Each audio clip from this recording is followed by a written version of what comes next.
दोस्तों मेरी शिफ्ट में मैथ के जो प्रश्न आए थे वो इस प्रकार हैं। जैसे एक संख्या का 2/5 का 1/4 270 है, तो वह संख्या ज्ञात करो। तो इसे इस तरह हम करेंगे, x गुणा 2/5 गुणा 1/4 बराबर 270। 2 से इसे 2 काट दो, 5 का 2 में मल्टीप्लाई कर दो 10, तो यानी ये हो जाएगा x बराबर हो जाएगा हमारा 2700। एक टीवी का अंकित मूल्य 2700 रुपये है। इस पर दो छूट क्रमशः 5% तथा 3% है। विक्रय मूल्य ज्ञात करो। तो टीवी का अंकित मूल्य है हमारा 2700। एक पे 5% की छूट है, एक पे तो 3% की 95/100 गुणा 97/100। 2 जीरो से 2 जीरो इक्वल टू 2700 गुणा 95 गुणा 97/100।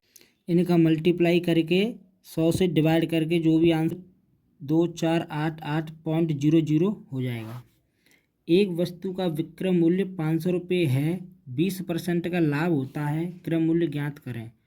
500 रुपये उसका एसपी है, 20% का लाभ होता है, तो 20% का होगा 5 और 6, इसके हम 2 अंक निकाल लेंगे, यानी कि इस तरह से परसेंट हटाएंगे तो 0 से 0, 2 से 5 बार। तो 500 रुपये एस पी है, तो हमारा एस पी 6 और सी पी हमारा 5 है, तो 500/6 गुणा 5। इन्हें कैलकुलेट करेंगे, 2 से 3, 2 से 250, तो ये आ जाएगा 1250/3। इससे भाग देंगे तो 4, 1, 6.6, इस तरह से हमारा सीपी आ जाएगा। 2 प्रश्न सिंप्लीफिकेशन से आए थे जो कि मुझे याद नहीं है, पर बहुत ही सिंपल थे। और बोडमास प्रश्न से, एक बेलन की ऊंचाई तथा त्रिज्या का अनुपात 5:3 है। आयतन 570 पाई वर्ग सेंटीमीटर है। त्रिज्या ज्ञात करें। सॉरी, यहाँ पर घन सेंटीमीटर होगा। तो आयतन क्या होता है, हमारा बेलन का आयतन होता है पाई r स्क्वायर h।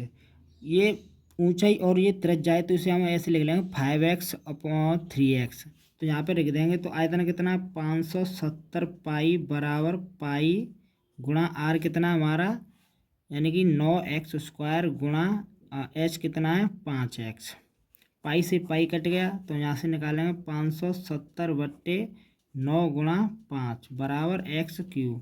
ये मैंने थोड़ा नंबर गलत लिख दिए हैं, वहाँ पे सीधा सीधा नंबर थे जो कि इनका क्यूब निकल रहा था, पर ये क्वेश्चन आया इसी तरह सा। अब नेक्स्ट क्वेश्चन देखते हैं। एक ट्रिग्नोमेट्री का बहुत ही सिंपल क्वेश्चन आया था। इसका क्या करेंगे, हम यहाँ पे एलसीएम ले लेंगे, 1 - cos x और sin x। इससे डिवाइड करेंगे तो sin स्क्वायर x प्लस इससे ये कट जाएगा, तो ये हो जाएगा। इसका स्क्वायर हम डायरेक्ट कर सकते हैं, 1 + cos square x - 2 cos x। Sine होता है 1 और 1, ये 1, ये हो जाएगा 2, यानी कि ये हो जाएगा 2 - 2 cos x अपॉन ये हो जाएगा 1 - cos x, ये हो जाएगा इंटू साइन x। यहाँ से 2 कॉमन ले लेंगे, तो ये हो जाएगा 2 1 - cos x अपॉन नीचे हो जाएगा 1 - cos x into sine x।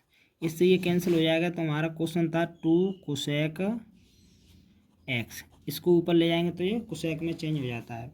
एक एवरेज का क्वेश्चन था, 35 विद्यार्थी का औसत 40 kg है। एक अध्यापक के आने से औसत 42 kg हो जाता है। अध्यापक का भार ज्ञात करें। तो 35 का 40 में मल्टीप्लाई कर देंगे, 40 गुणा 35 तुम्हारा, तो ये हो जाएगा 0 0 2 12 ये 1400 kg हो जाएगा हमारा 35 विद्यार्थियों का।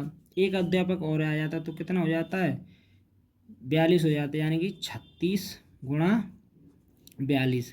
इनका मल्टीप्लाई करेंगे, इनका गुणा करेंगे तो 1512 आएगा। तो ये हो गया 36 टीचर को मिलाकर। तो 1512, 1400 घटा दो इसमें से 2 1 1, तो अध्यापक का जो भार होगा वो 112 होगा।